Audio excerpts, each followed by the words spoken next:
Hello, everyone. This is Bill Apter down here in Apter's Alley, once again with one of these segments that I hate to do.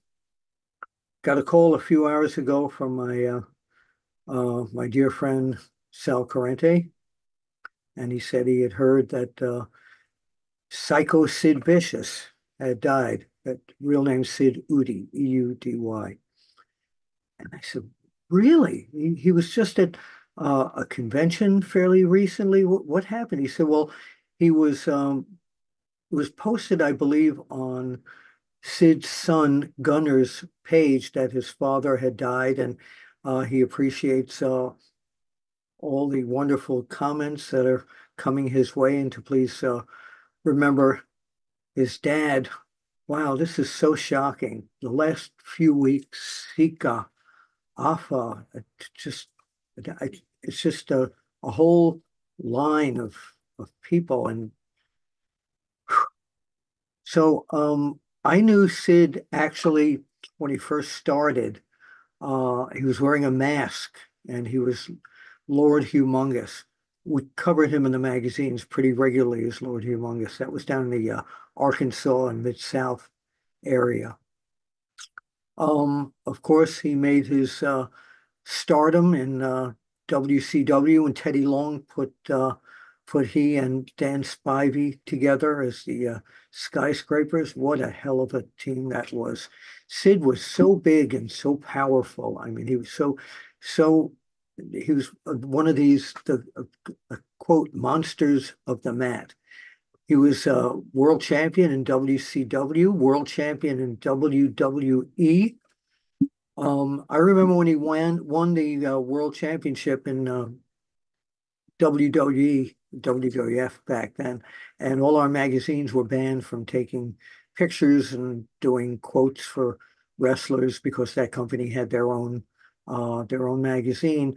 That he specifically asked J.J. Dillon, who was the head of talent relations at that point, if he could have one picture taken of him with the belt so we could use it on the magazines, and they went ahead and they did that. So in terms of personally, Sid loved to play softball.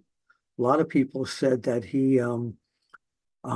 that he'd skip entire bookings due to softball, but he he denied that. And you're going to see that shortly where he denied that. Again, one of the biggest monsters of the mat. And in terms of personally, I was never super close with him. I went on a couple of road trips with him.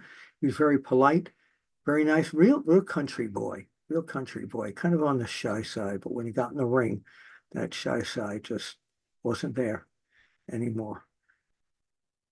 Um, to the family, friends, and fans of Psycho Sid, Sid Justice, which is who he was in WWE, Sid Vicious, and Lord Humongous. This is Bill Apter sending condolences, and let's check out this video that I did with Sid in September of 2010. Rest in peace, Sid.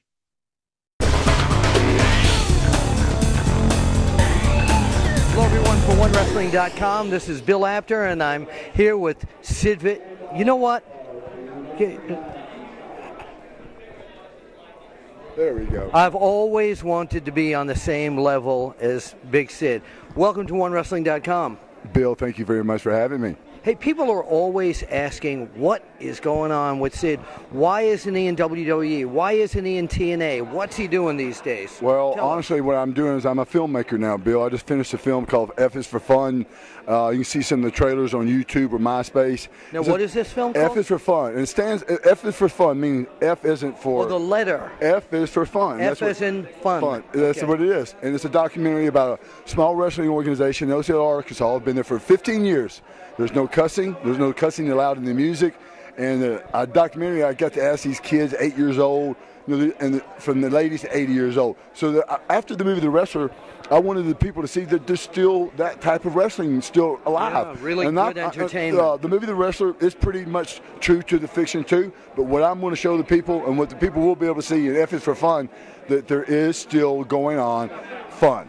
Now, where can somebody find this? Well, I've had a hard time getting MySpace to put it up because they're saying I don't own the film. I've got it submitted to a bunch of film festivals in the country right now. Okay. So I'm trying to get it shown. All right. I'm gonna probably change the name to it to probably The Promotion.